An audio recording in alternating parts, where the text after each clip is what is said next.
So I'd like to take this opportunity to introduce you guys to the phenomenal, internationally renowned artist, Ted Ellis, my man.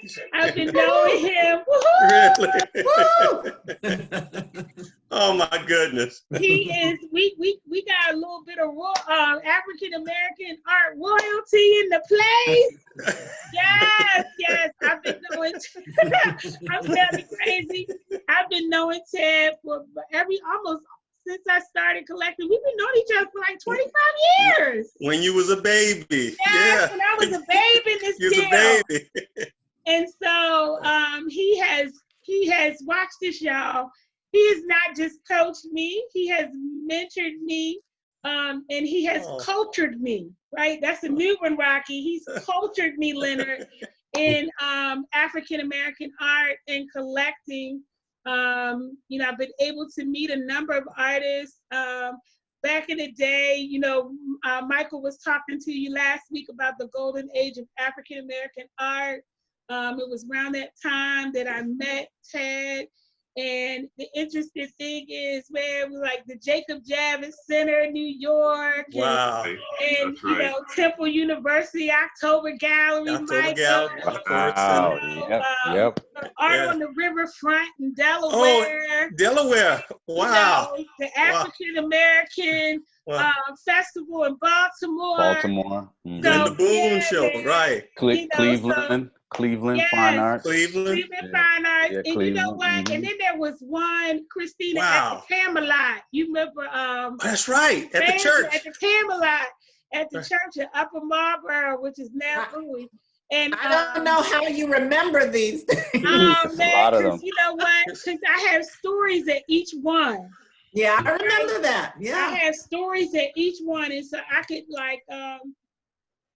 I have stories at each one because I could tell you I had an opportunity. Christine, I'm going to tell you this when we're going to get on into it. I had an opportunity to get a Woodrow Nash. Before Woodrow Nash was Woodrow Nash, Karen. You know what I'm saying? Before Woodrow Nash was Woodrow Nash. Yeah, me too. And at that time, I could have got myself like a bust or something for like $1,000 or that's right. Or something like that. Rocky, I was sitting up and saying, ain't no way in the world, Michael. I kind of had that juice right there, and I was being real cautious with my funds.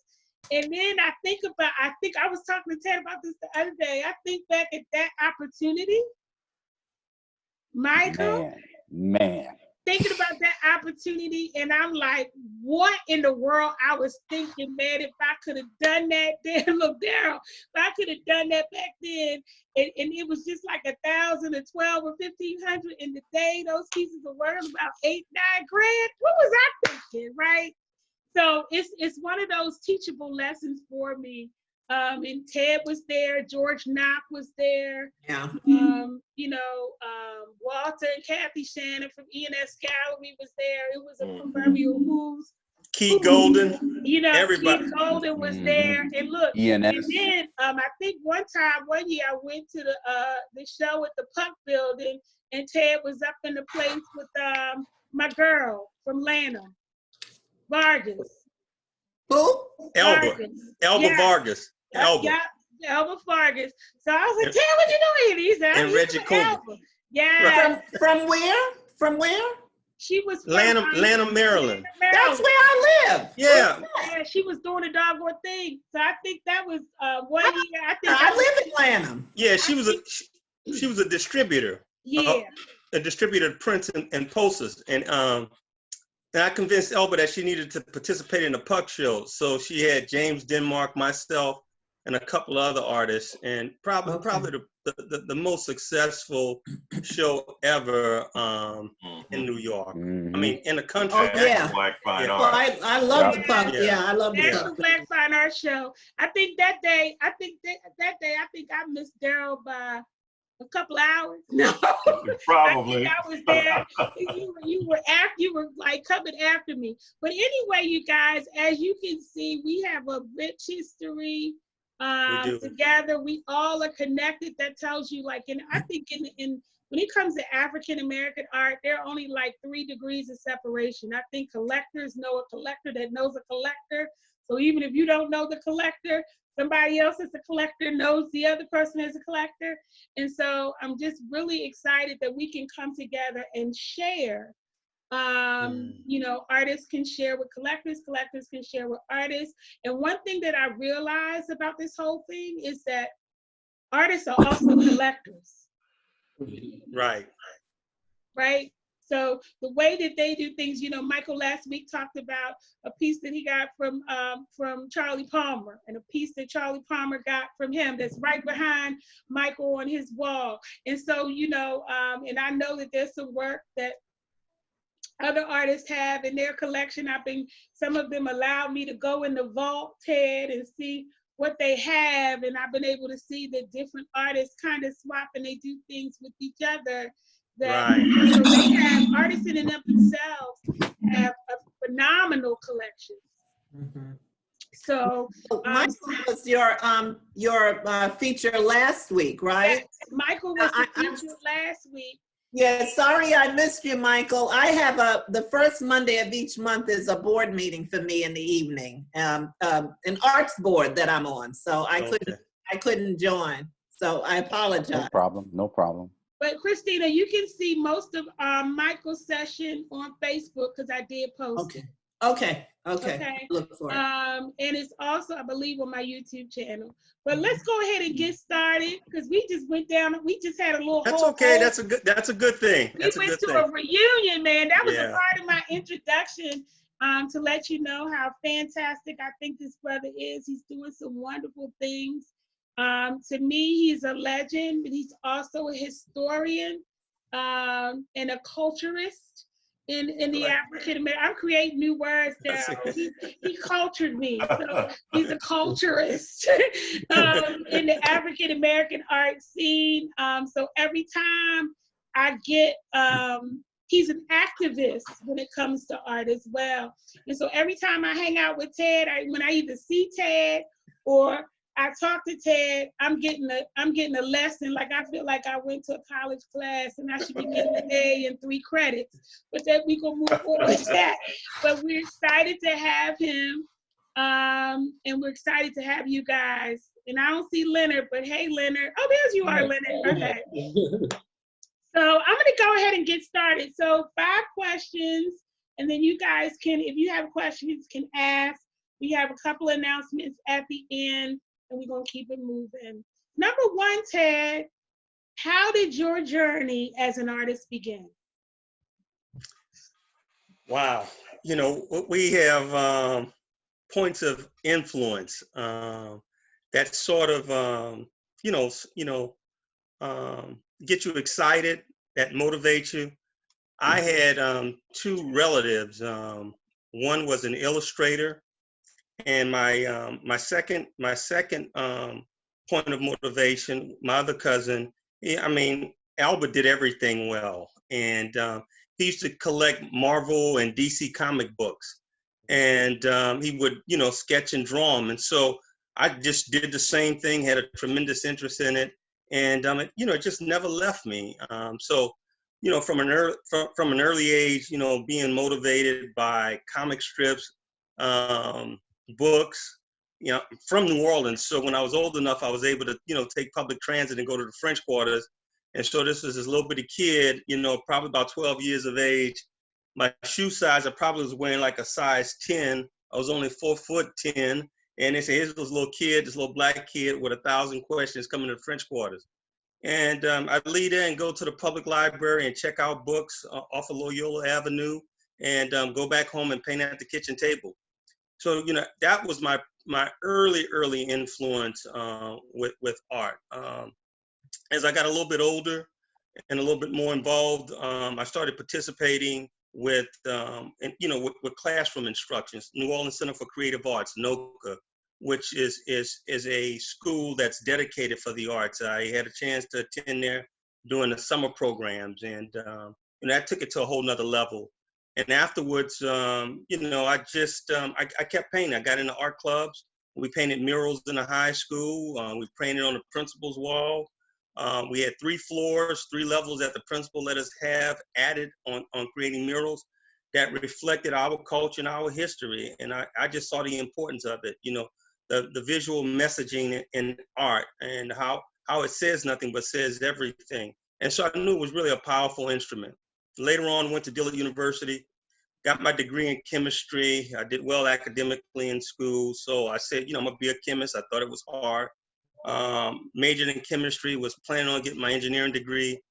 A lot of times I was in the labs and in the classroom painting and doodling. Had my first exhibition at Dillard University library. You know, Elizabeth Catlett, she taught there. And I started reading and learning about the history of art and art activism. And I said, you know, I want to be just like these guys. You know, I want to be very intentional with my paint and my brush. And so I knew I had to immerse myself and learn as much as I could about my predecessors. You know, those artists that were very intentional about using their art as an instrument of uplifting their community, their family, and themselves. And so, you know, when I looked at Ed Bannister, you know, out of Boston, you know, painting, was a barber. His wife was a nurse. They were active in Boston, Underground Railroad and so forth. You know, he was a landscape painter on top of it. You know, I knew I had to be just as prolific, just as comfortable and learn as much as I can about art, but having some purpose with the art. You know, Henry Ossawa Tanner, you know, left the United States, went over to Europe, painted, got funding very early. You know, years later, I come across a Tanner piece, and I have a chance to be involved in selling a Tanner piece to a collector for a significant amount of money, and then name my son Tanner. You know, just looking at the work. You know, we fast forward, we look at the intentionality of Du Bois and the Harlem Renaissance movement. So when we move from slavery to Reconstruction to the redemptive period, we know that those other folks who did not look like us, who did not want us to have our freedom, did everything to deconstruct the image of the Negro. I mean, you know, to a point that it debased us, it dehumanized us, it put us in a subhuman category. And Du Bois looked at that with all the other intellectual thinkers of the time and says, you know, we got to reconstruct this whole new image of the African. And that was the new Negro movement. And that started in Harlem. And one way out of that, you know, Du Bois and the other big thinkers, Alain Locke and so forth, said we have to use the arts to make that happen. And so they asked all the writers, all the performers, the visual artists to come together and reconstruct this image of the African. And culture was at the epicenter of that. And so when I tell you guys, you know, I'm not just in the art business, I'm in a culture business, and my culture is priceless. It's important. It's important how we conduct ourselves and what we do with our art, that we're very purposed in making things happen for the betterment of ourselves. I mean, images drive value. It's what people see and what people believe. And I know my advocacy and our advocacy is what hangs up on that wall or on that easel. You know, everybody gets a chance to look at that and interpret it from their point of understanding, their experiences, shared experiences. Whether you're 3 years old or you're 80 years old, you're going to get something out of that piece of art. And you know, it's important that we have the kind of platform that will support and nurture African-American artists.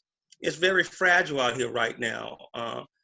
We don't have enough material out here documenting the exploits of and the journey of African-American artists.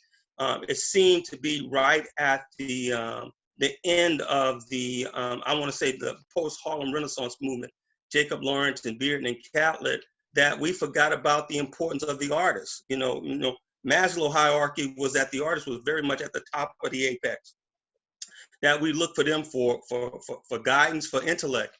You got to think about in Europe that they use art to communicate stories because people could not read, and so we are very critical in facilitating the importance of sharing information, engaging and enlightening, and our story has not been completely told. And if it has been, it has not been from our persuasion or point of reference. And that's why I commend Sheila when she put out a book, and that narrative was of the old masters and the contemporaries to bridge that gap, to say there's some evolution and involvement beyond certain periods. There's a next period in this. And we all have a responsibility in this art ecosystem. You know, the artists, the collectors, the patrons, the sponsors, the curators, the executive directors. I mean, it's incumbent that we have this conversation and we have a platform to get the message out, a message that's specifically pointed on what we want to get accomplished.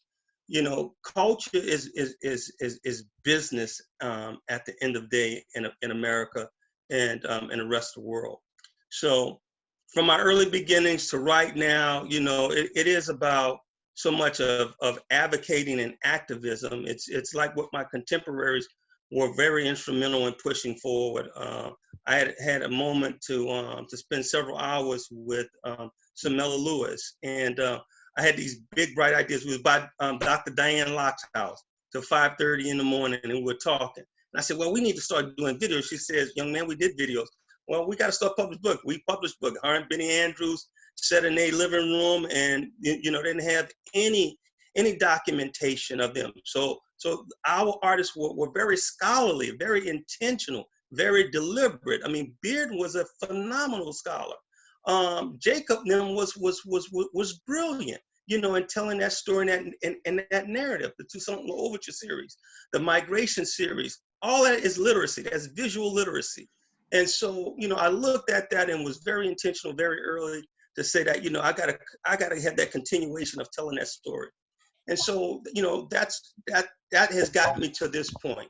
You know, 20 years later, I decided to get my master's in museum studies. May 16th is my official graduation date.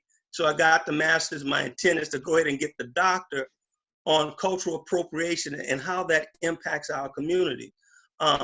Everything is driven in America off of policy. Policies become law. And at the policy level, the undercurrent is culture. If there's no value for your culture, then the laws are not going to work out in your favor. Because the policy is going to be written against you. And that has happened for African Americans for the course of our American history. So the artist played critical. Du Bois was on point, man. Du Bois was brilliant. I mean, he surrounded himself by artists. Some of his best friends were visual artists. You know, that's why when you get Quincy on it, Quincy has a bit more of that history than I do to share with us. But you know, we still have a lot to do. We're challenged, but I'm also excited because we are built off of hope and optimism. You know, we artists typically can see around the corner when nobody else can, and they have a level of intestinal fortitude that will push them forward continuously. So what we have to do is plan accordingly, look at history, sometimes get outside of the vacuum that we in as individual artists, and force ourselves to work together, to strategize and be purpose in what we want to get done. We have no avocation on the Hill in Washington, D.C. We need to have a lobby group that will petition our intent and what we want to do as artists, you know, now, you know, and in the future. And we need to have a consistent plan that we look at. You know, museum institutions have a mission statement and vision statement. They policies drive their mission and their vision. As African American artists, we need to have long-term plans on how we will maintain our value and our importance. You know, we've started with different groups, the Dedicators, National Conference of Artists, the Afro-Cobra movement out of Chicago, BAM, Black African movement. You know, all was critical, primarily during the 70s when we were fighting against inequality and stuff. Moving after that, you know, we sort of got into this entrepreneurial thing on how to take our art to market, and we've excelled in that category. But we're missing some pieces on the intentionality behind the activism and stuff that really adds value to who we are, and also it also gives you that recognition factor outside of what you're doing by yourself. It just takes it to a whole nother level. I mean, it happened with Benny Andrews. It happened with Samela Lewis. It happened with Jacob Lawrence. It happened with Lois Malou Jones, Margaret Burroughs. You know, very intentional in their culture, their history, and their heritage. All right, Sheila, next question. Okay, so you already answered part of the next question.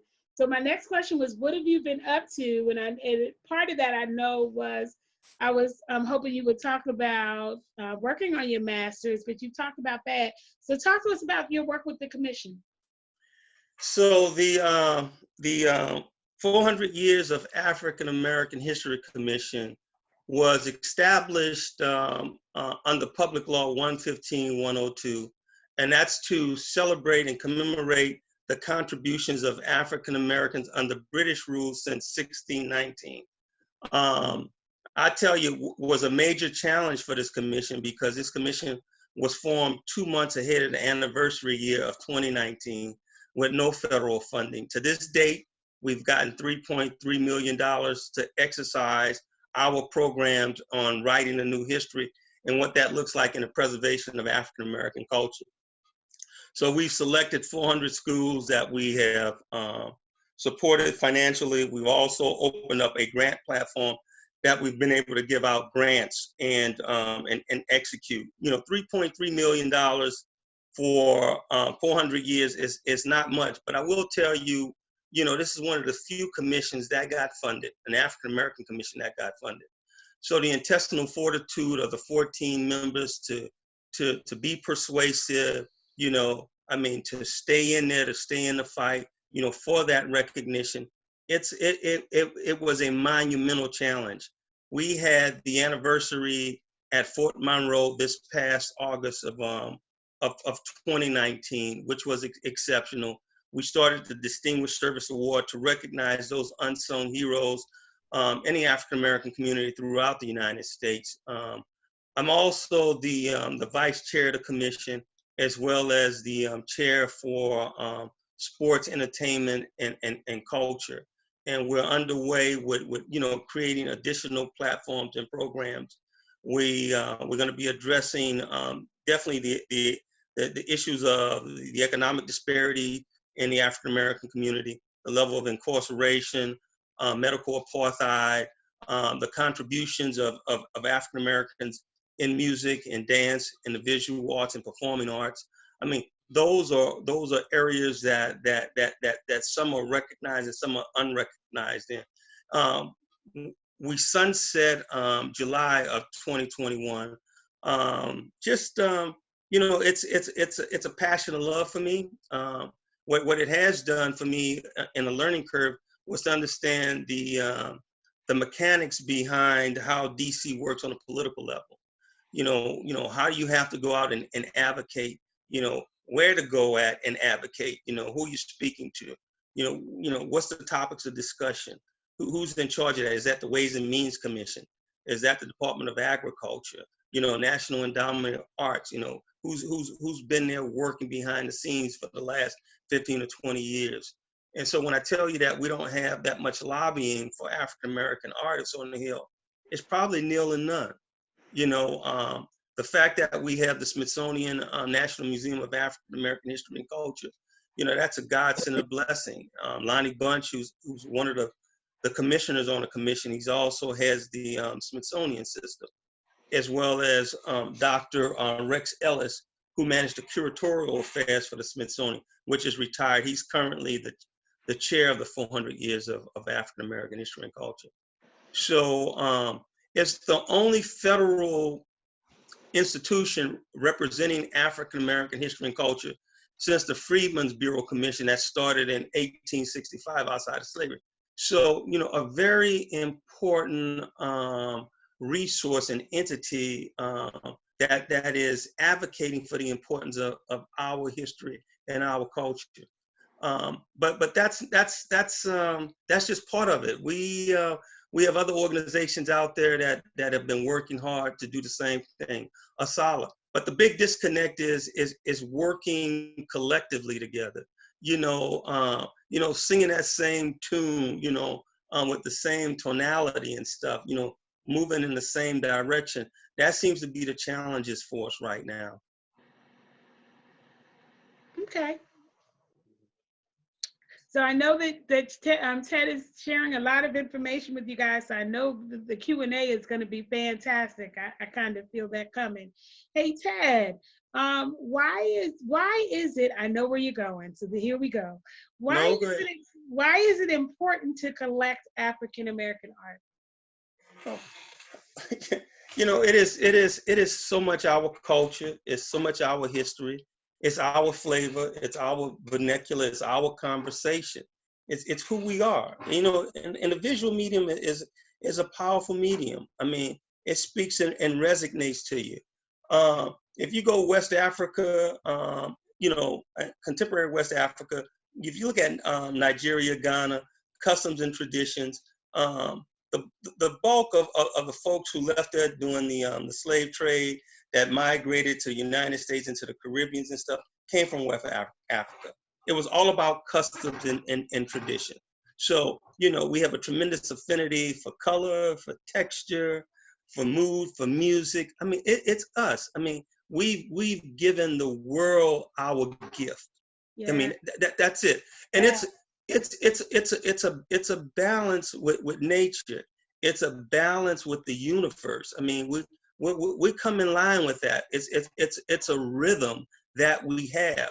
We choose to express that through our paint, but we got multiple channels to do that in. I mean, it's in the music, it's in the spoken word. You know, it's in the dress, it's in the walk. I mean, it's an innate thing. You know, when you're talking about, you know, memory, blood memory, DNA memory, we have that. I mean, it is a trait that's within us. So it's easy for us to express.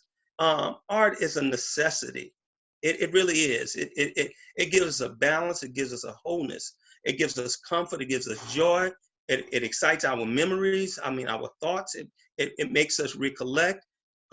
It's everything that we need to sustain ourselves. And so, you know, right now, you know, this post-pandemic piece, you know, folks are looking for artists, for comfort, you know, for encouragement, for motivation. So we get a chance to show our worth. We're the closest thing to the creator, in a sense that, you know, we conceptualize it, we see it, we manifest it, and we bring it to life, and we share it with others, so that it uplifts them. I mean, that's what we do. That's what we always do. And we do it under adverse conditions. You know, I mean, we don't have all the resources. We always giving. We're constantly giving. I mean, just the nobility of spirit, the purpose and the intent. I mean, nobody is as transparent as the artist. And we're unsung and we're unrecognized. I mean, part of the reason me to go back to school, because I knew not much was being written on contemporary African-American artists. I also know that there's not enough long-term systemic programming for African-American artists. And so, you know, being out here for 25, 30 something years, you know, looking at it, you know, being involved, you know, that's my extended family out there. When I'm out there, when I'm away from home. I mean, we share time and space for a moment, but we know we're out there to go out and feed our families. And sometimes the misfortune is that sometimes we don't do that. But, you know, we pick it up and we know that tomorrow is going to be a better day. So much the spirit of our ancestors, you know, from that slave ship, separated by language and geography. They got off that slave ship and they said tomorrow's going to be a better day. And that is such the spirit of the artist. Every day they get an idea inside their head that they want to speak to, you know, and brave and audacious enough to put it out there that people will receive it and accept it, you know. And sometimes they have to handle the rejection. I remember when Woodrow wouldn't even sell not one thing. We went to Peoria, Illinois, and them folks looked at Woodrow stuff like, man, this stuff is from outer space. And Woodrow sat out there for 3 days. I think he sold one piece at the end of it, loaded all that stuff back on that truck by itself, but he didn't quit. Turn around, you see him in Detroit selling out. You see him at the Essence Festival. If y'all ever at the Essence Festival next to Woodrow, you hear his bubble wrap. And it's wrapped up and you say, oh my goodness, man, when am I gonna make a sale? Woodrow just racking up sales left and right. but we have the courage to stay in there, the fortitude to stay in there.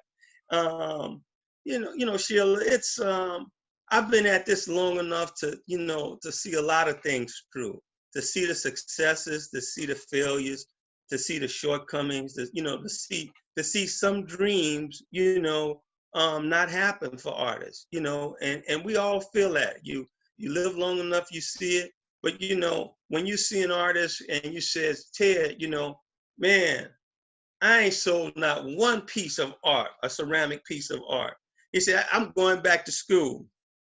And this artist went back to school, and about 10 years later, Theaster Gates was the rage. I mean, just cutting it up, folks sponsoring, big old projects for him and everything else.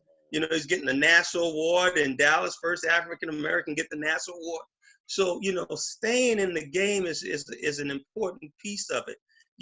Running with your passion, let your passion hold you. Even when folks don't believe in you, you got to hold on to what you believe in, not having any animosity toward anybody else, but just to be encouraged and just to say, listen, I can do this thing. And it will happen. You just don't know.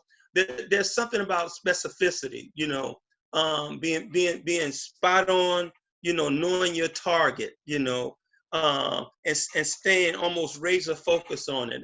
There are a couple of examples out there. Theaster was one of them. Rick Lowe, who I know who's a MacArthur Genius Grant writer in Houston, was another. His was through art activism. He put down the paint. He wanted to do some very unique and robust stuff inside the community. Eventually got it funded. 20 years later, he became a MacArthur Fellow. Now, when that happens, that means that all your projects are pre-sold. That means whatever you got up here before you put it on the thing, it's funded and done. Yeah. I mean, that's the reality of it. There's some artists that says, listen, I'm gonna go the academic route. I'm gonna go the fast lane route. I'm gonna head up to the Studio Museum of Harlem. I'm going to Yale. I'm gonna get Yale's distribution. I'm gonna get access very early. That's being strategic and spot on. That's Candy Wiley. Then you look at somebody like Kadir Nelson, who's a brilliant genius artist. Just excellent. You could easily say he's the African-American Rockwell, Norman Rockwell. Kadir is extremely talented, very humble, and a brilliant artist. But I can also take another artist, a couple artists, Frank Morrison. I could take Kevin Williams. These guys who are very disciplined in their lane of speaking through their art, extremely prolific and dedicated. They'll tell you, don't come to a gunfight with a knife, Ted, because you're gonna get your lunch taken from you. Having that passion, having that commitment, having that strategy and purpose where you see yourself at and says, nobody's gonna stop me to get me there. And it may not get there when you want it, but if you stay there, at least you're gonna enjoy the journey. I may not get in MoMA, I may not get in the Whitney, but y'all, I am enjoying my journey, and nobody can take that away from it. So that piece of it is priceless. So my fellow artists, always enjoy your journey, and don't be afraid to get one of them old cats and say, man, how you did this, or what are you doing right now? I love it when Simi Knox will chime in on my page and say, Ted, you doing the darn thing. And then we get on the phone, he said, you got to get this kind of mask here, man. You got to be around. You got to beat this COVID-19 thing. And, but, I ran up on Mr. Knox at the National Black Fine Arts Show in Atlanta. And this guy was an extreme talent. That's 30 years ago. I said, man, what are you doing here? I said, you don't need to be here. And I had looked through his book and everything else. It was Camille Cosby, Bill Cosby, Ed Gordon. He had a who's who of folks that he had did all the commissions and stuff. I said, you just here to show us what we need to be doing, working toward excellence. Now that's 30-some years ago, and we still sharing conversation. I remember Cal Massey, talking to Cal Massey, Mr. Jefferson. All these old, brilliant folks, Carl Owens, still, Paul Goodnight, man. If you can reach out to Paul and listen to Paul with his advocacy and his activism. I mean, it's incredible. You know, you think you inventing something new, them cats have already thought about it and did a lot of that already. You know, National Conference of Artists have been international. You know, they've done the Pan-African movement in partnership with the Afro-Cobra movement. I mean, these brothers have been very intentional. So, you know, what does that look like with us reaching out, you know, leveraging the technology like Zoom, you know, sharing our stories, documenting our stories. You know, that's part what Dr. Wright wants to do and what she's doing right now.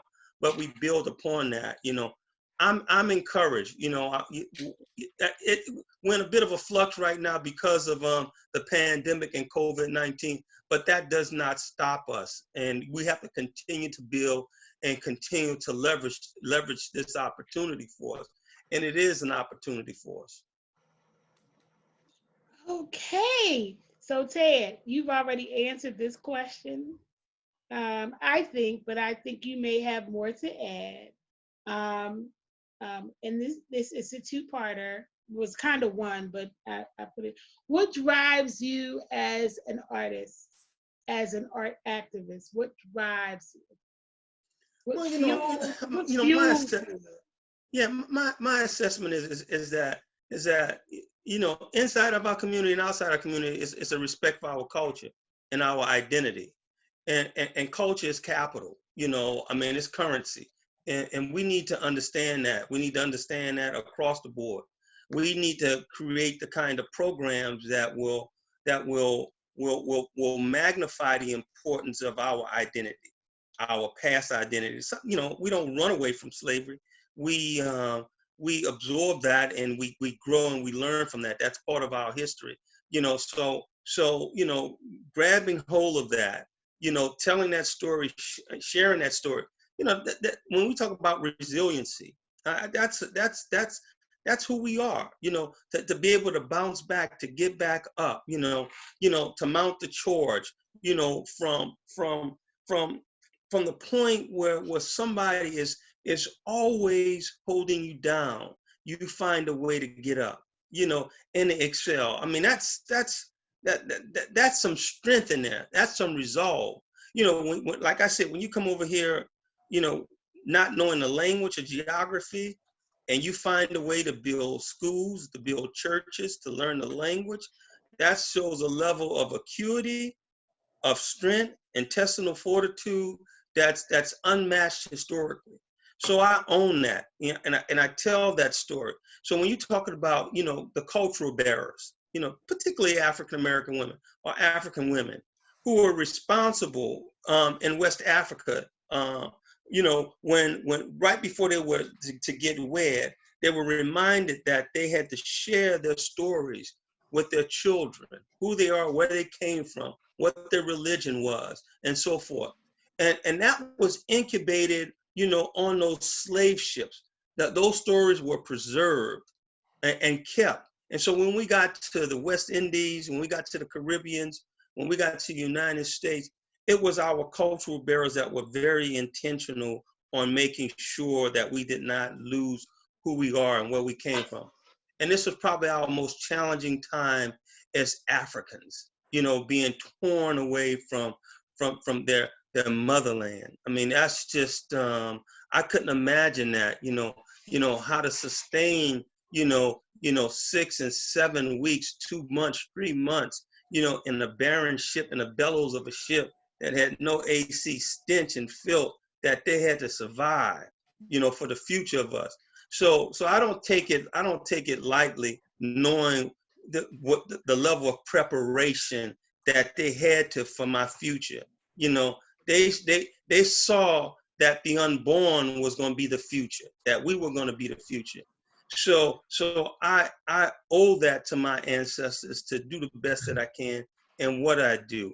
You know, whether that's my paint, you know, whether that's being a father, being a husband, you know, being a neighbor, is that I have to be the best at what I do, work at it constantly, you know, so that it will uplift my family and my community, so that we could live better. And that's you know, that's my driver in my paint. You know, I mean, that's it. So if I'm going to do a pictorial anthology of African Americans in religion, African Americans in the cotton field, African Americans in the legal profession, in the medical profession, well, there's some intention behind that. You know, my Color of Music series. You know, what's that anthology on gospel, from blues, you know, to reggae, you know, contemporary stuff. You know, knowing what's so critically important and to be able to put that on paint. You know, and so that's my motivation behind what I do. I'll tell you, you know, I'm not in the art business, I'm in the culture business, and my culture is priceless. So I don't play around with it. And I don't want anybody shortchanging that. I don't want the promoters out here putting on shows and not giving the right kind of provenance, you know, and putting together stuff. You know, you got to call them to the table on it.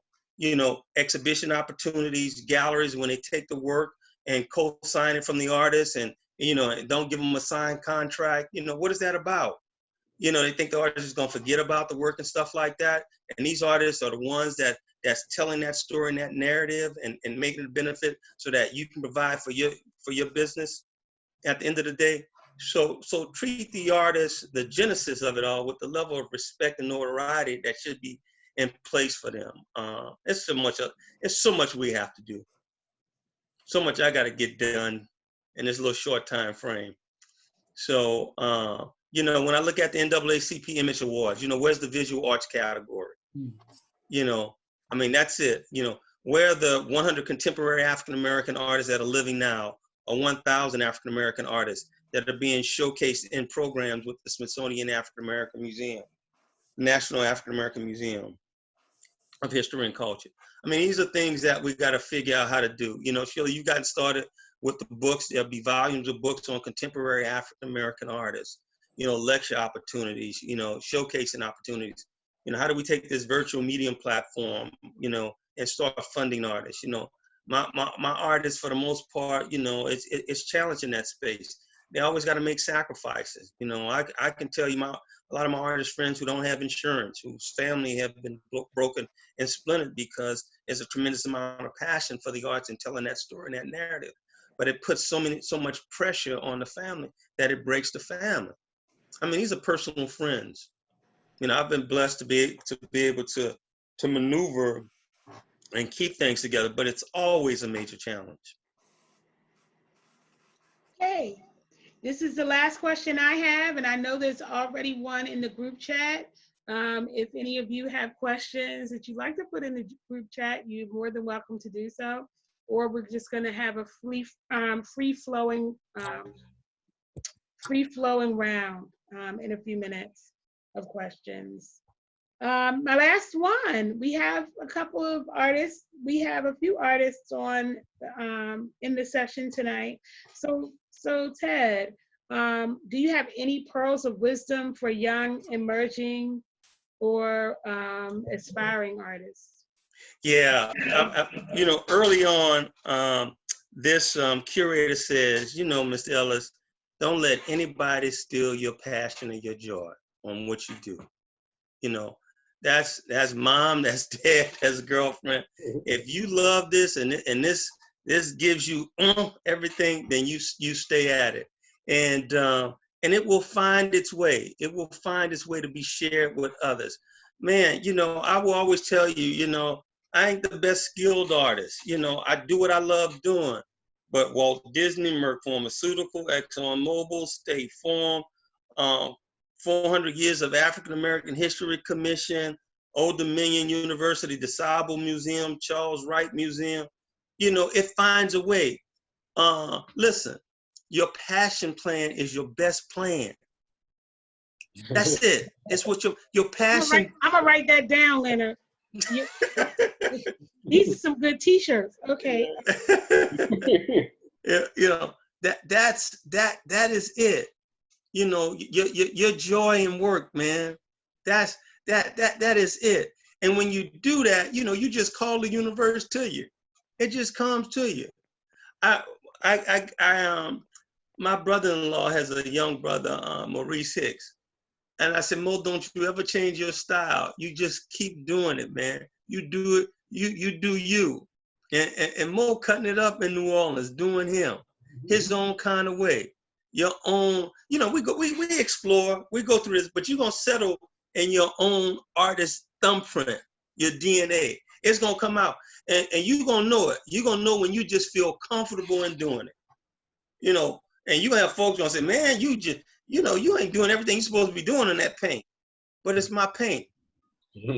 and I'm honest about it, and I can stand behind any one of my paintings in here, you know, because you know, I know where it came from, you know, and so if we do that, we're gonna be okay, and you won't let discouragement come in, you know. It's so many variables to discourage you, man, in this game, you know. It's overwhelming, you know. One, we don't put a premium on the importance of African American artists, you know, in America.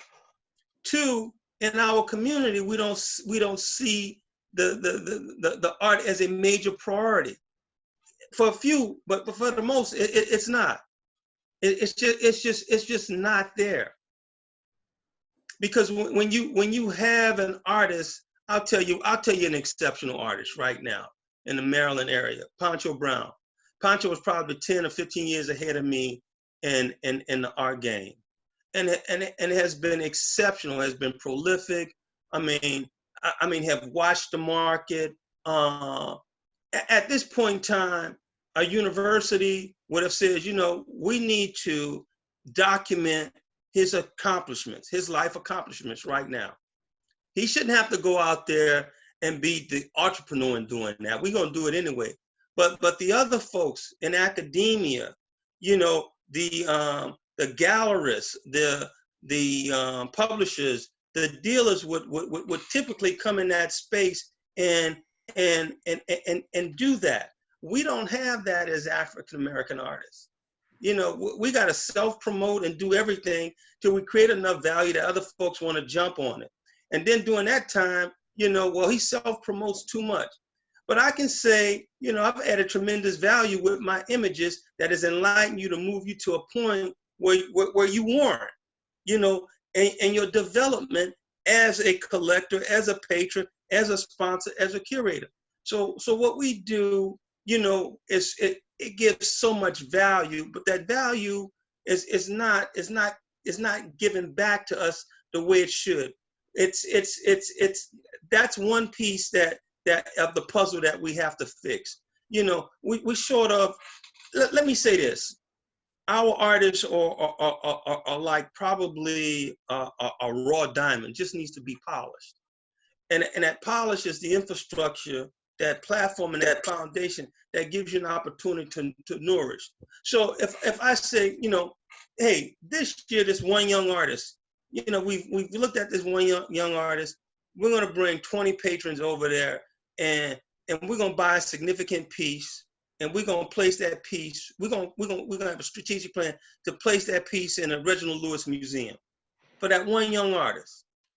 And we're going to do this every year, you know, for another artist, or however, when we can do that. You know, those are the ancillary things that needs to happen outside of us making enough noise that folks run and collect us. We don't have a building platform that has the depth to provide that kind of nurturing support for our artists. And typically what you have African-American artists who are smart enough and see this very early. You know, they don't involve themselves in the African-American community. They move beyond the African-American community because we don't have the level of sophistication to move our artists to the next platform. It just doesn't happen. I'm 30 years in the business, and I've seen it, you know, in multiple markets. And then we have a challenge of creating a communication matrix that we're having this conversation among collectors, among patrons, among sponsors, you know, tying in that whole ecosystem on what that looks like. You know, a lot of times, you know, I've always had this argument, we're still stuck on one group of artists. I said, you know, what are you saying, that there's nobody else after that's significant or have value that's in your community that's telling a story? And then have we put that under a microscope when we look at, you know, and I'll say this, my predecessor, Jacob Lawrence from Mayor Beard and Catholic, when you have this Jewish constituency that has come in and built this foundation and platform and tied them into a network to establish that. So out of virtue, have we looked at that and says, you know, we need to create these same kind of vehicles for our own.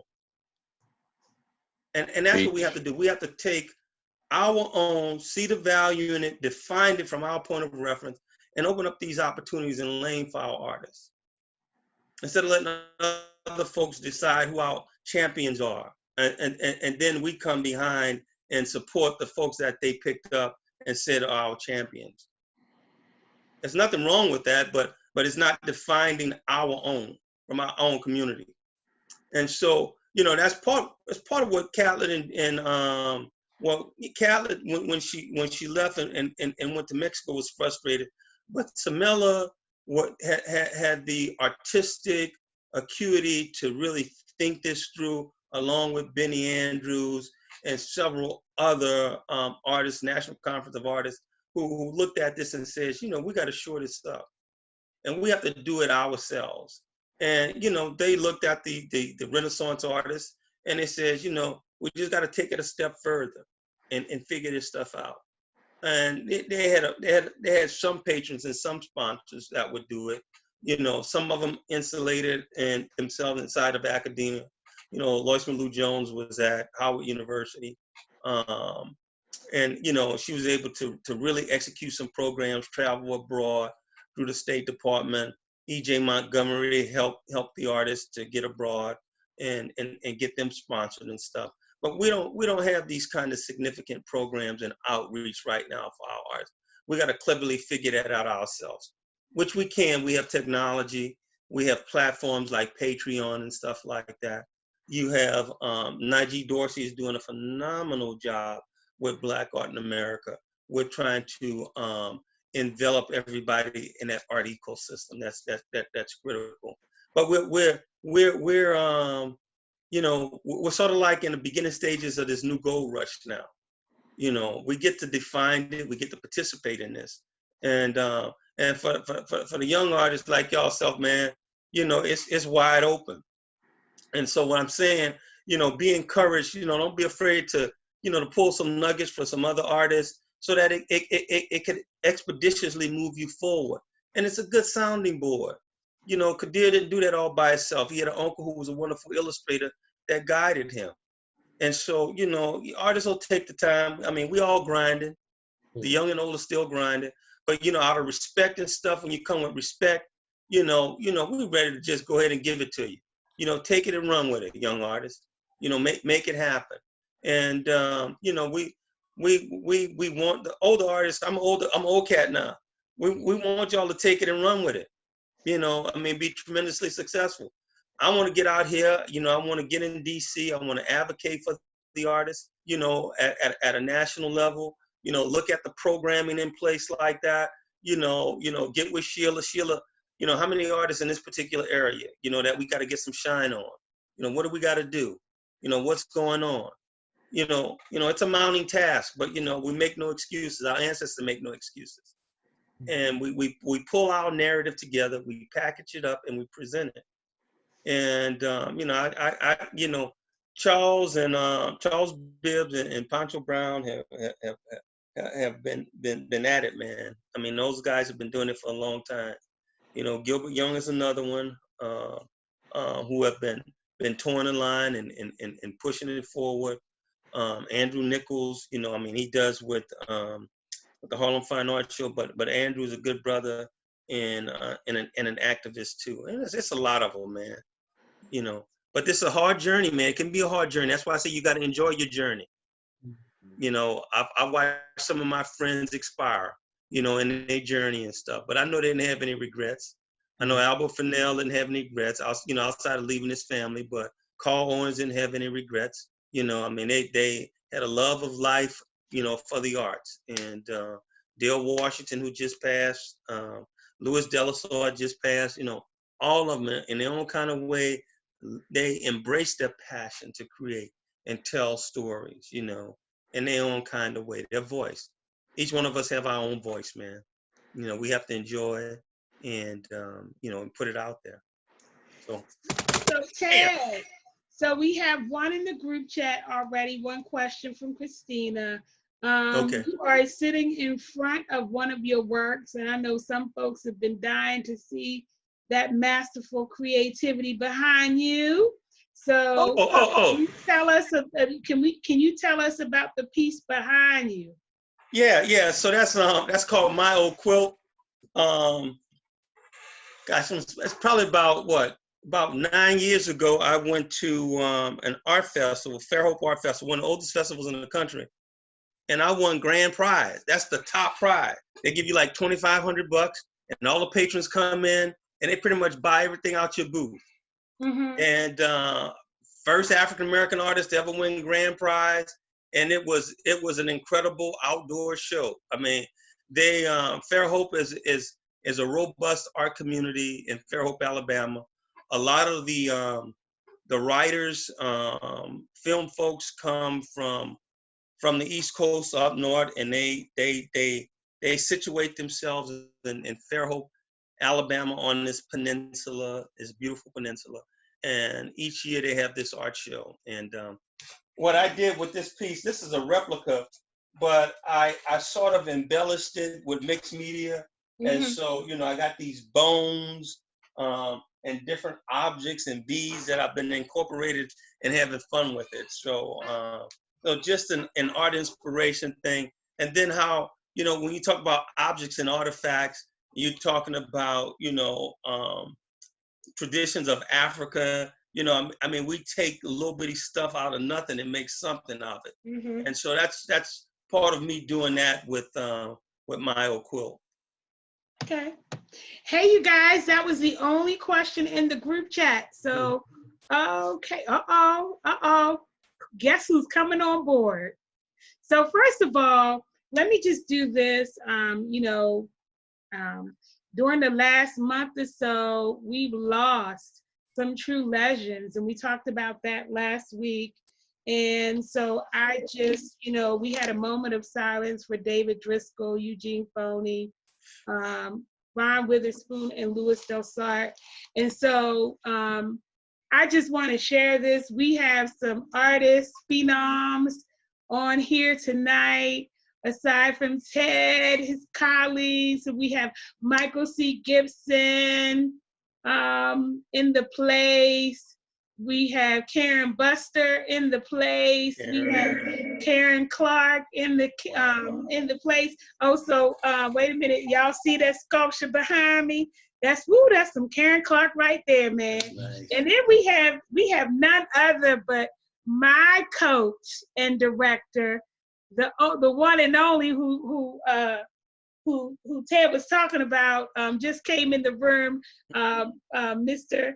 Larry Poncho Brown himself is in the room tonight, so we want to give them all shout outs. So we're glad that you all were able to come and hang out with us.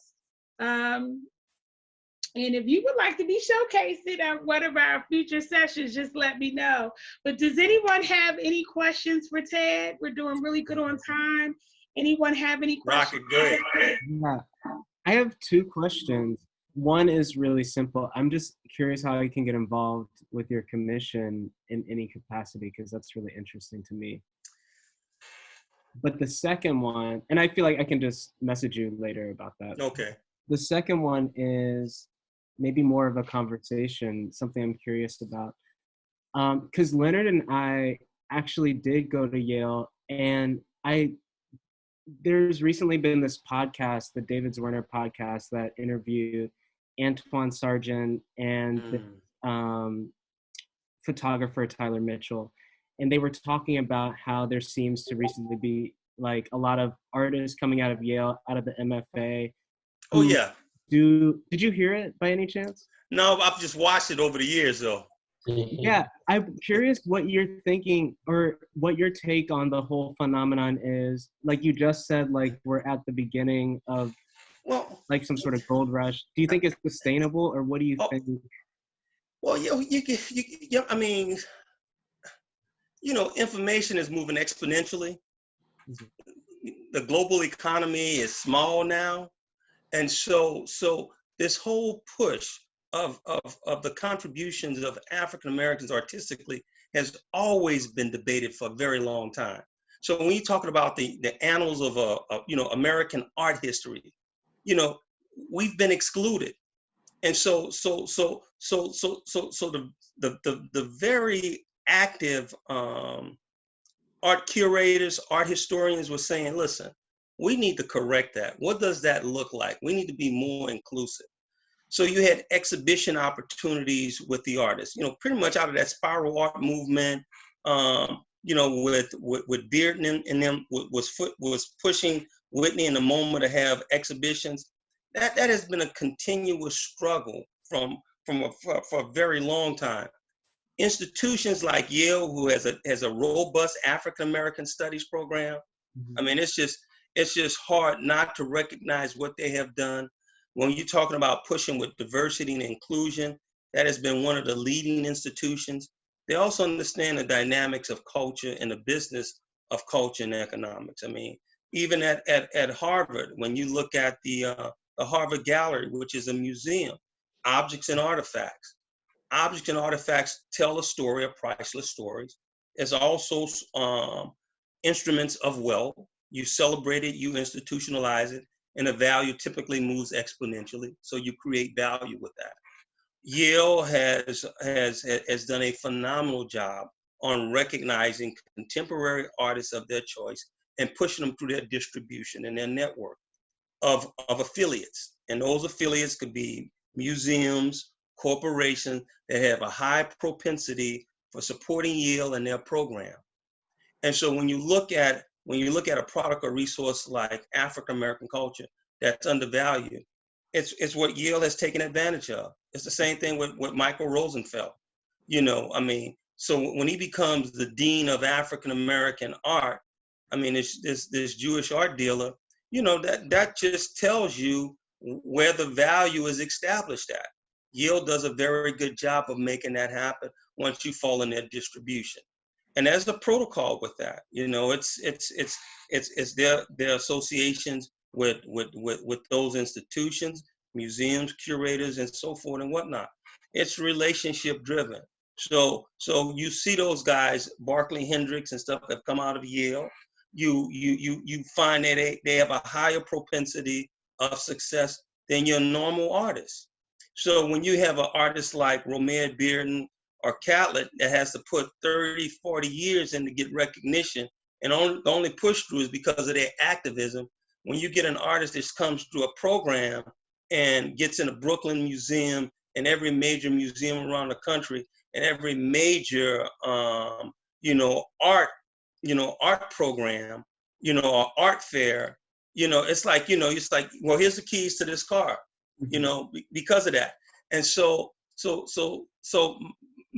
outside looking in, and making a check mark and through observation, critical observation, and say, wow, these guys who come and get their MFA out of Yale, man, and these are the ones that you see. There's some other ones that's not on the radar that's doing exceptionally well. They go over to Europe, they spend some time in Europe, they're ateliers, they sharpen themselves, they get the pedigree, they come back to the United States, and they're in all the top tier galleries. Mm-hmm. And so when you have an institution like that understands how to take culture to market, then once you're placed in there, and you see that, then you can take advantage of that. And that's what folks have. Now, the piece with, you're saying, well, you asked me, will this gold rush continue to happen? And is it sustainable? Yeah. Oh, if we look at it, it could be the new flavor today. Right now, the flavor's in. So if you were at Art Basel, Forbes magazine and a few others recognize Charlie Palmer, Avita Tiziano, a lot of contemporary African-American artists. Beezer Butler is doing extremely well nationally and is going internationally. These are artists that have done it non-traditionally, but have come up through that are breaking through that ceiling. They're gaining that opportunity through mass art distribution at a high fine art level. I mean, you're starting to see that now. I don't see it ending. I don't see it ending, because what it does, it becomes an example for others who have the drive, the determination, to make it happen. And so you start charting your course. How many other artists in Chicago looking at Theaster Gates and says, you know what, I like what Theaster did. What's up with that MacArthur Fellowship? Isn't that in Chicago? Then I need to go meet some of those folks. A Whitney Scholar, Whitney Fellow, what's that about? And so we're learning. So about 15 years ago, I said, you know what? They're going to be a group of academic artists that's highly skilled, are going to be in position, and going to really make their mark. Above beyond, I call myself the Gypsy Caravan artist who was out here. Those are the guys that was going to have exponential growth. Kahindi was one of them. Kadir did it a little bit differently, but another, highly skilled. But that's probably less than 1%. We still have, if I go in the next 25%, opportunity for us out there is incredulous. So on the upside is that you just got to be specific. I said very early, I said, have a sniper's approach, not a shotgun approach. Be very focused on what it is that you want to do. And you got to chart that, and you got to go after it. And you got to say, okay, here's my timeline, realistic timeline, whether that's going to be 5 years, 10 years, or 15 years. My guys who I know has done it in about 15 to 20 years. Where they put a piece out on canvas now, and it's 6 figures. And it's done, and they don't have to work hard.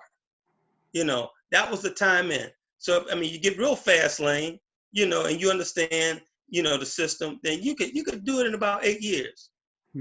8 years. That's a time for refinement, getting your portfolio right, getting the right endorsements from those folks if you want to take that route. And that's that's the route that gets you in the textbooks. Get you in the corporate collections, getting the foundations behind you. You may not know it, but the Getty Foundation may be buying your work. There's several African American artists that you don't even see that are positioning themselves that kind of way. So that's that's one vertical market. That art entrepreneur is out there aggressively taking his art to market. From greeting cards to calendars, to postcards, to T-shirts, to umbrellas, whatever you can manifest that opportunity to take your art to market. And then at the same time, you're enlightening folks with that. And then, nothing's wrong if that artist goes out here and creates a wonderful industrious enterprise, an economic enterprise of taking his art to market. And that's a self-defining moment. That's a point of reference that I look at and says, wow, that guy saw value, or she saw value in themselves and took it to market in vertical markets. So that's one area. So it's what you decide, how you plan it out, and then work your plan. Plan your work and work your plan. And and it's the joy in it. The artists that have sustained for 20, 30 something years, they love the art.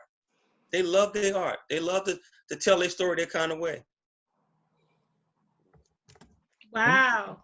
Yeah. Hey, so with the commission, no, that was another thing, how to get involved with the commission. Yeah. I suggest the website is www.400yaahc.com. Okay. So you can look at that, look at the mission, the intent, and I suggest that one of the things on writing a new history and the preservation of African American history and culture, is to reach out to these academic institutions, Morgan State, Harvard, Yale, Spelman, Morehouse. What's the plan? What's the plan in the preservation of African American history and culture? What does that look like? And then you say, oh wow, well, are you doing any exhibition opportunities? Is there any opportunity for forum discussion? It's so many other things that we have to do to get out in front and to make ourselves even more relevant. So Rocky, there are three quotables, right? Your passion. Hold on one second, Christine. I got you. There are 3 quotables, Rocky. Your passion plan is your best plan. That's a quotable. That's some good stuff right there. Culture is capital. Culture is currency. That's another one. I hope y'all write these down. I think these are good T-shirts. I'm sorry. Ted and I might have to split money right there, the profit. And the one that Ted has said repeatedly since I've known him is, I'm not in the art business, I'm in the culture business, and my culture is priceless. That's right. So, and I see LJP has a Ted my colored man right behind him, and I've always loved that piece. Christina, I'm gonna punt to you. You had a question? I only wanted Ted to repeat the website, 400 what? Yeah, it's 400YAAHC.com. So the number 400, then Y, then Alpha, History, Charlie.com. Gotcha. Yeah. Thank you. Oh, you're welcome. Anyone else have any questions? We have a few more minutes. Anyone else? Leonard? Yeah, I don't know if I have a question exactly, but I am from New Orleans. No! Local senior year. And like, you know, I went to Yale. Okay. And like, you know, I went into Yale with a lot of fanfare too. You know, like my whole story, like there was an article about it. Wow. It was on the internet. And, you know, right now, you know, I stayed in New Haven after I graduated. Okay. And I'm working for an artist, Titus Gafar, who, you know, he applied to Yale School of Art 3 times for those exact reasons. And like the laser focus you talk about, like that's what he talks about. And like, I don't know, it's just like good to hear you say that, because it's like, I don't know, I just feel very lucky, you know, to be getting these lessons like at my age, you know? Yeah. Well, I mean, you know, man, I wish I had this early, man. You know, I mean, yeah, I had to pull, some guys had to pull it and extract it out of, you know, some I just had to watch at a distance, and then you had to go through the learning curve yourself. And I'm not the best at it, but we got to have some kind of mentoring program, sharing of knowledge, you know, that we can pass on so that we could build better and be more efficient. That's probably been our challenge. You know, my group of artists it has been the struggle with survivability. You know, how to take what you have to market to survive on it. So, you know, no real sponsors, no real patrons. You know, it's right here for the moment. So we're 40 years, maybe 50 years young, and taking culture to market and sustaining, you know, the importance of culture, how to nurture that. You know, it's been a riff. You know, I mean, where are the Cosbys, where are the Maya Angelos that funded the artists, you know, that got it. You know, gosh, what's her name that Cosby funded? She was taking care of her sister and everything. She did the cartoon for Bill Cosby. Pancho knows her. Out in Los Angeles. Honeywood. Vernette, thank you. Yes, yeah, Vernette. Yeah, Cosby was right there. Alonzo Adams, you know, sponsored by Cosby and Maya Angelou. You know, where's Tyler? You know, and the rest of them funding a group of artists. You know, how do we make that package to get in front of them? You know, we've been so immediate. You know, I remember artists would call me up, well, Ted, what you doing next? What festival you going to? What convention you doing? And I said, man, we're just living for the immediate. And this is one level. And then I'm looking at, you know, talking to some of my friends who are college professors and stuff, and I'm watching how they getting these fellowships, and they going abroad, and they teaching, and they doing their serigraphs, and they woodcuts, and they, you know, it's this dual activity going on as a professor and as an artist. And so, you know, they get their tenure, they're ready to retire, then they jump out here, and they've established themselves with, you know, some galleries, some of the dealers, you know, some of the museums. They do it, but then they don't talk to the artists who've been out on the street. You know, what they called us the popular artists at one time. You know, that's like Thelma Golden did that show with Kadir was in that show. Jonathan Romaine was in that show. She got blasted by a lot of other folks in the industry, and nothing was ever done again for your contemporary young artists coming up. So look, here's another one. I come in your front yard, your backyard, I pick your fruit and vegetable, and I step back on the street corner and I sell it to you at a premium. That's typically what art dealers do with our culture. That's what we ought to be doing with our own, taking our own to market from day one. You know, not waiting till I get in the Smithsonian and say, oh, Ted, the best thing ever. Well, Leonard's been the best thing ever since day one. And that's how they see their artistic treasures very early. They develop them very early. You know why some of the artists, African-American artists, never come back to our community when they make it? Because we ain't showing them any love during that process. You know, so they skip one right over and say, see you later. I mean, get one of them to come and talk on your program. I mean, see if you can make that happen. Or get them to come to one of the major organizations, African-American organizations, at the NAACP, at the Urban League. I haven't seen that happen. One time it happened. That was Jacob Lawrence, that was Elizabeth Catlin and Jonathan Green that the NAACP got. And that's only because Elaine Jones, who was handling the NAACP Legal Defense Fund, was a heavyweight collector and heard some artists saying we need to recognize our own visual artists. But it wasn't in the policy. It's not in the policy of organizations to recognize the importance of African-American artists and their contributions. And we've missed the mark. You know, we rather call you guys reclusive, you know, indifferent, you know, they just artists. But I don't hear anybody saying, you know, that art is profound. You know, his artists like Langston Hughes, you know, Richard Wright. Where's that comparison? Because I can look at some art and see some beautiful poetry, you know, and some beautiful history, but we don't take that and own that. We have compartmentalized our artists and placed them at a lower rank, that we're struggling, and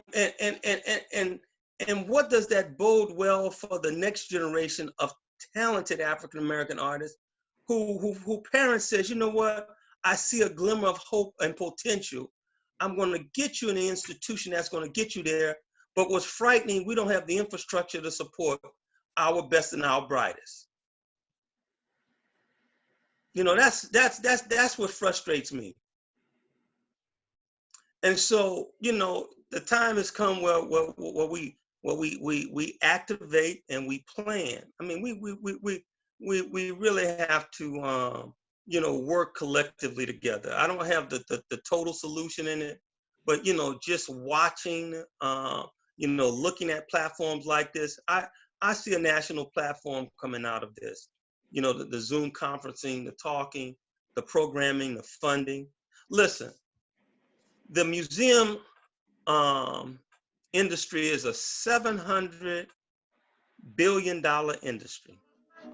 That's larger than the construction industry in the United States.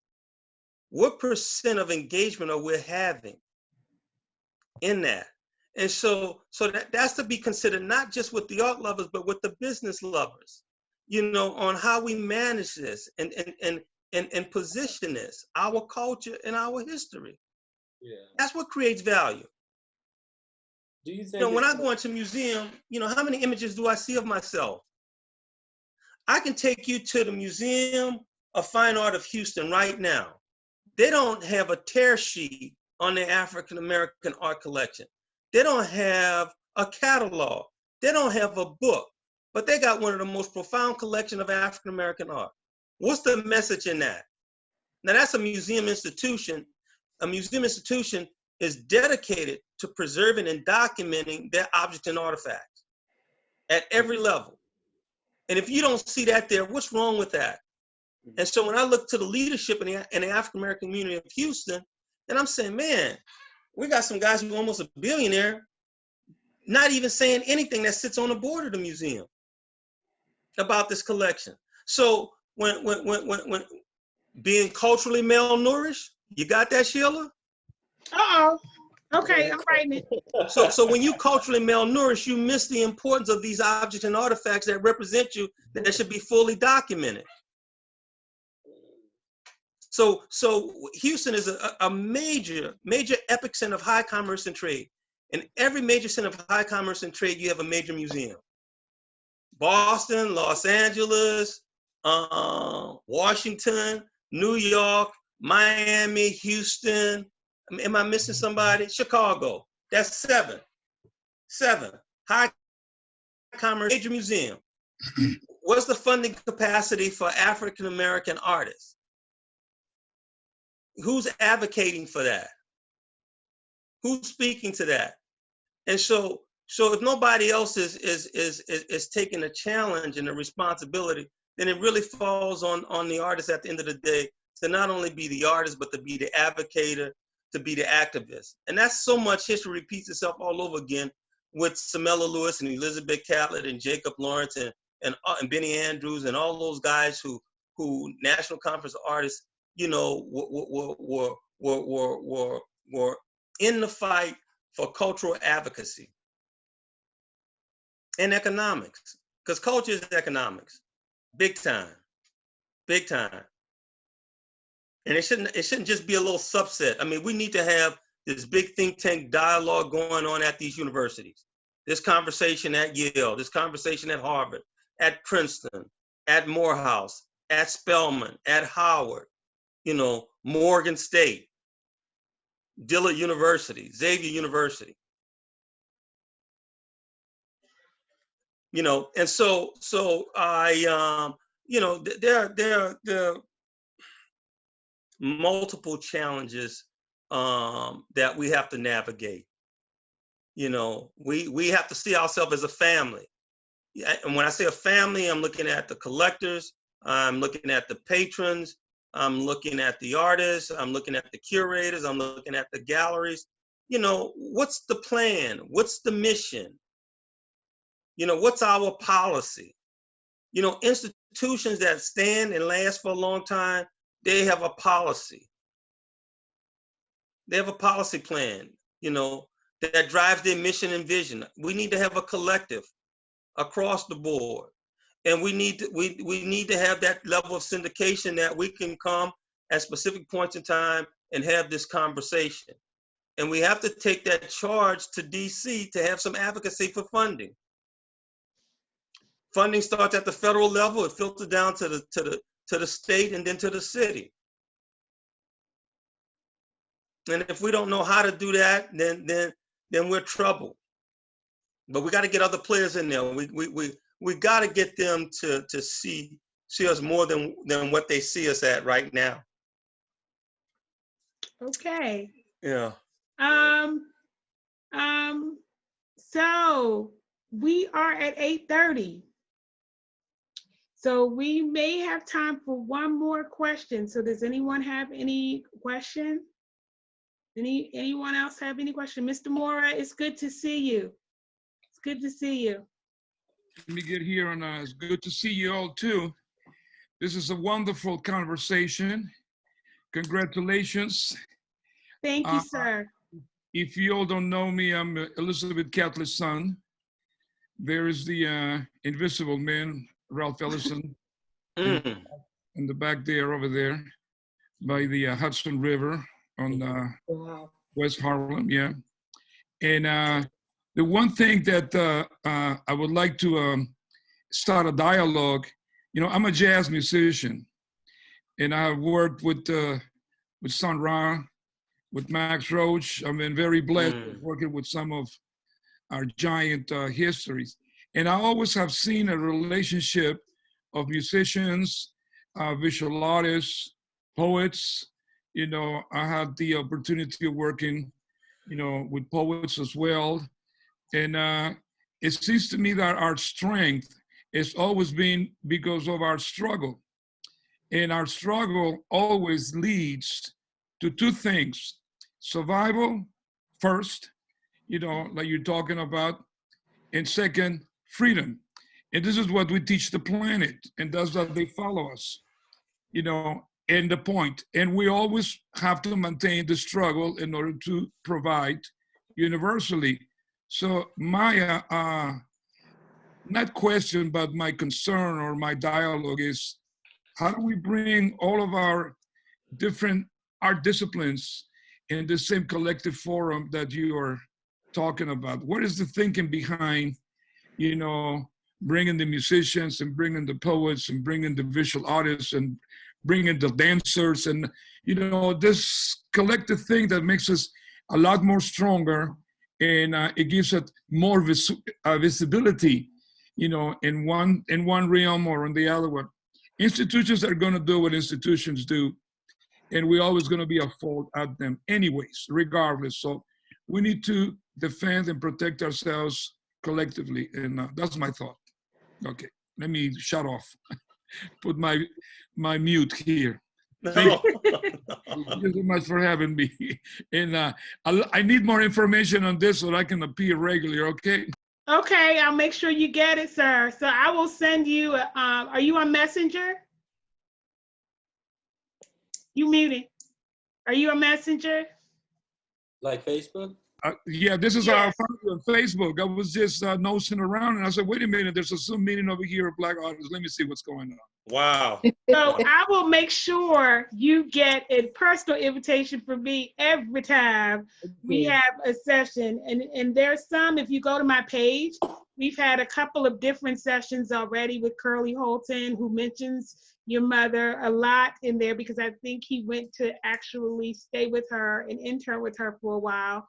And then we had Michael C. Gibson, who's on the line, and an appraiser, my appraiser. So if you go on my page, Sheila Wright, and scroll down past all my other texts, you will definitely see sessions if you'd like to view any of those. But we are doing this once a week, and I will definitely let you know about every session that we have, because we would love to have you participate. It's incredible. I just found you all, and this is something that I was meant to be, because it's very refreshing, you know, and being locked up over here in this pandemic situation. Right. In City, and it's going on 2 months now. Yeah. So Right. finding ways to create value, finding ways to make new things, and keep on going.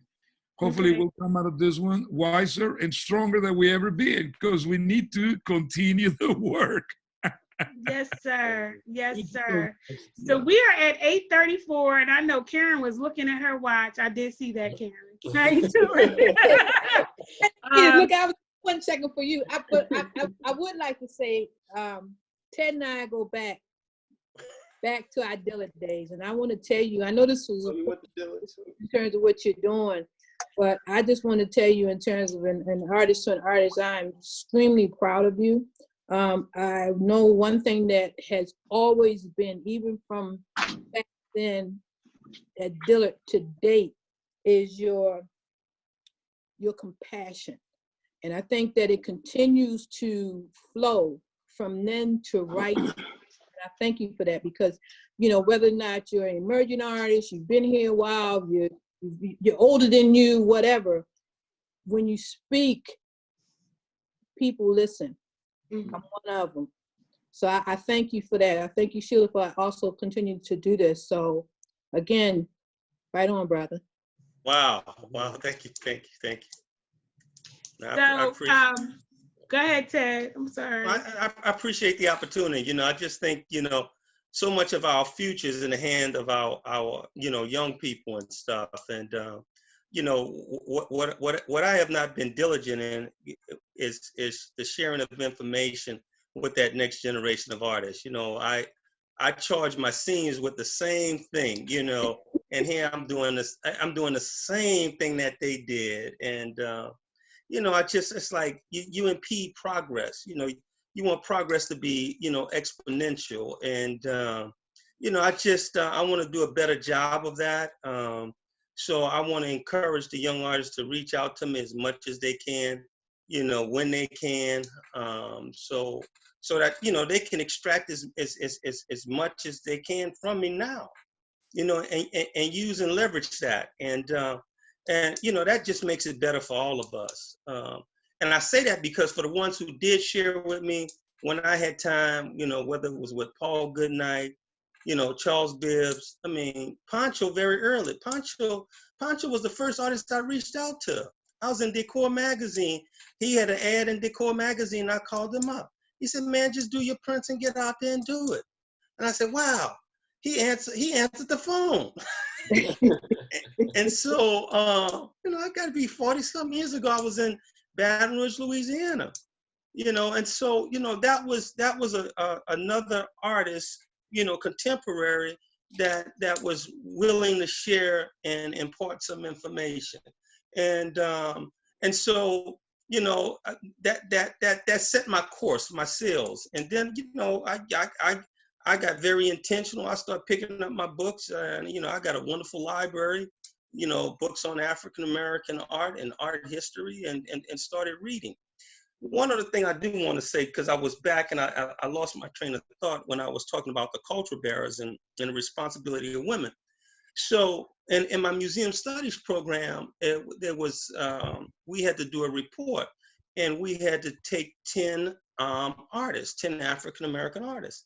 So I initially did 10 African American male artists, and I did the history and their accomplishments on it. And I said, you know what? Now I'm gonna do 10 female artists.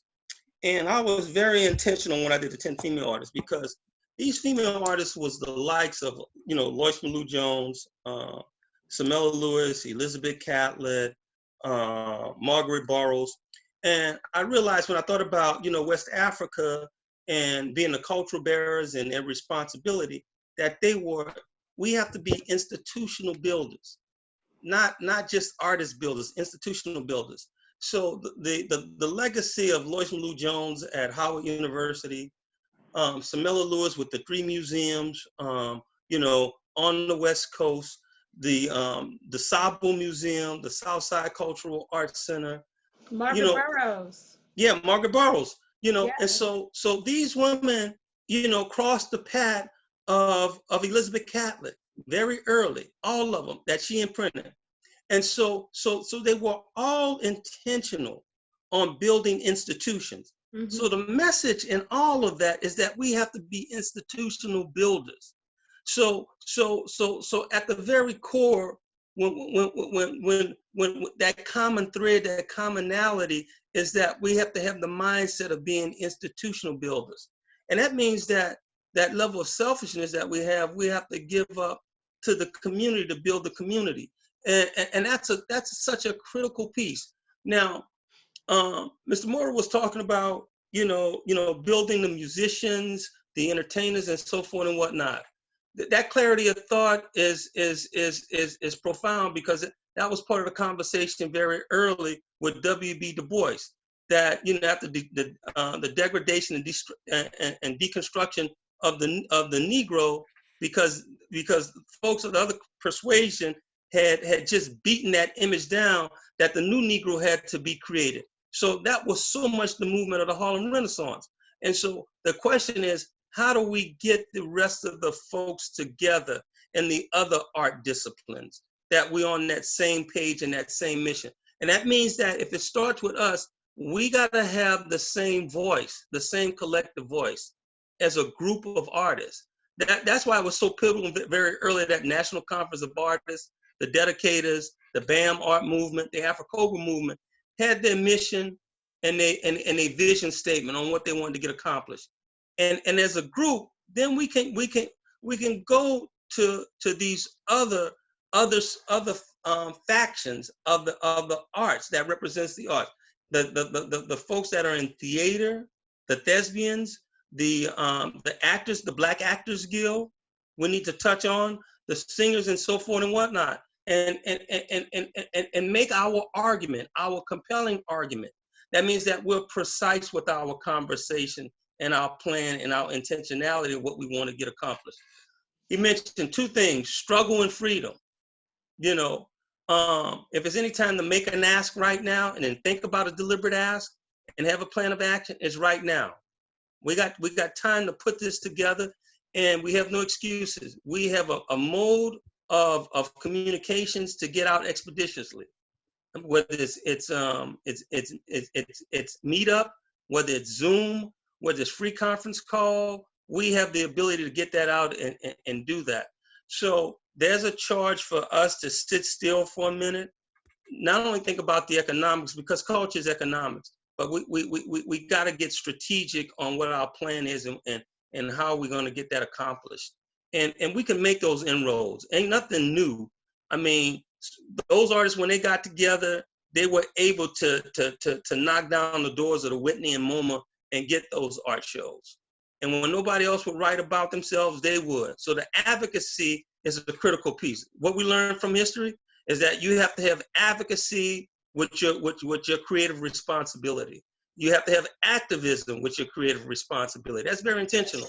That's why I say you got to know your art history. You got to know if you want to make that breakthrough. That's how it's going to happen. Those artists who made the breakthrough, they looked at it, they studied it, and they made their moves. Some of them did it individually, and I'll look at some of my contemporary stuff. But collectively, I'm more about this collective thing. You know, the art is an instrument and a resource that I can empower my community. And I know as a whole, when you look at this commodity that's unregulated, deliberately unregulated, that means that the value of it can go exponential. That means that your currency, your culture has exponential value. Now, how is that projected? That's projected in this visual medium. That's tangible. Art is a tangible piece that we should be able to use and leverage and control. And that's part of the conversation that we take to our other brothers in the areas of the art. Help us leverage this opportunity for the greater good of our community. And here's how we plan on doing it. That's my 2 cents. Okay. So we're now, I'm watching the clock, you guys. So listen, thank you for participating. We will be having another session next week, and I will be sending emails and texts and posting Facebook notices. There are 2 announcements that I do want to share with you. One is that I think it was last weekend, phenomenal legendary artist Louis Dosart passed away. I have been in conversation with Raven Fine Arts, and they do have Louis Dosart silk screens available. So if any of you are interested in getting this silk screen work, West End Gem. It is a beautiful piece. If you let me know, hit me up either through text or messenger, and I will share with you the information. It was done in 2018. It is a small edition size of 100, and they're a piece, I believe. So if you are interested, please let me know. As you guys know, because you're in this genre, that it is at this point where the artwork itself will start to rapidly increase in value and also in retail costs. So if you have an interest, please reach out to me, and I will give you the contact information as to how you can acquire. You do not have to go through me to acquire the work, but you can go. I'll give you the contact information and pass it forward as well. And that piece is available. It is beautiful. Matter of fact, Monday, I will be acquiring that one. So I'm really excited about that. The second thing is that we've been getting some really positive feedback about these sessions.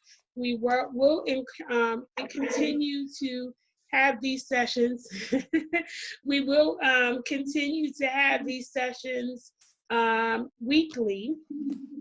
And so to my artist friends out there, if I reach out to you and ask you if you would like to be a featured guest, be gracious and kind. Thank you so much. I will be texting some of you all shortly. And so we will be having those, but in the summer, nice cat. In the summer, I've been working with a team of people who help me to manage my collection. You all have met my appraiser, but there are some other individuals that also help me to manage my collection, including my conservation specialist, the gentleman that captures all my high resolution images, And so it's you know, maintaining a collection is a part-time job, and it can be a full-time job, really, depending on the size of your collection. And so, oh, by the way, Karen, I need to reach out to you because I need to capture my information on the sculpture of your work. But in any event, Karen Clark. Okay, so in any event, we will be having a summer series talking about different aspects of collection management.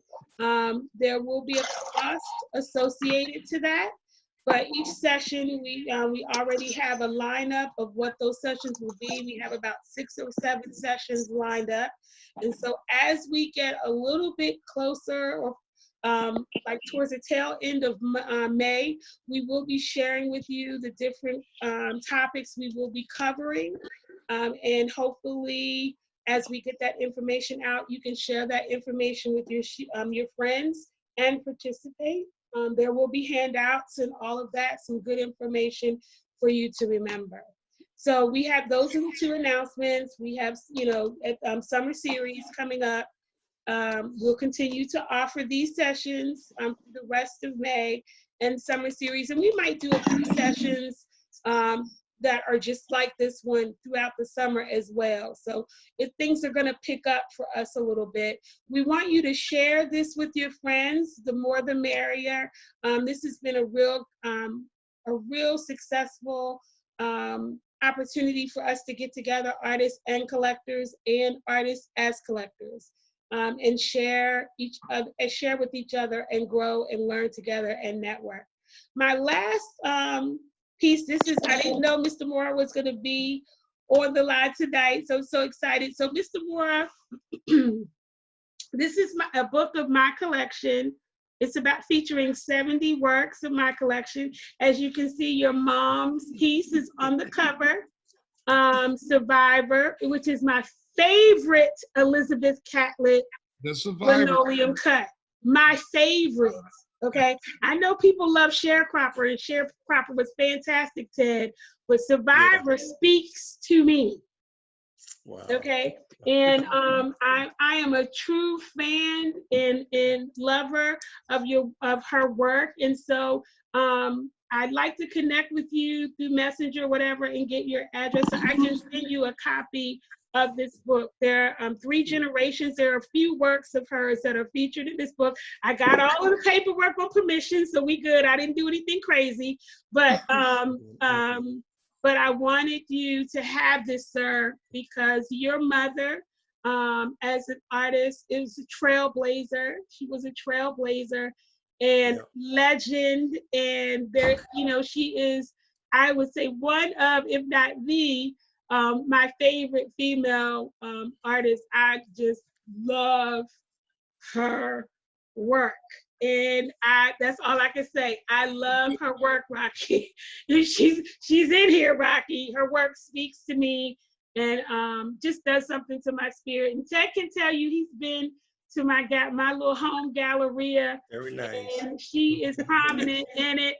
And so I'm excited to meet you, sir. And so I'd like to get some information so I can send this. Let me just say something that Ted Ellis was talking about.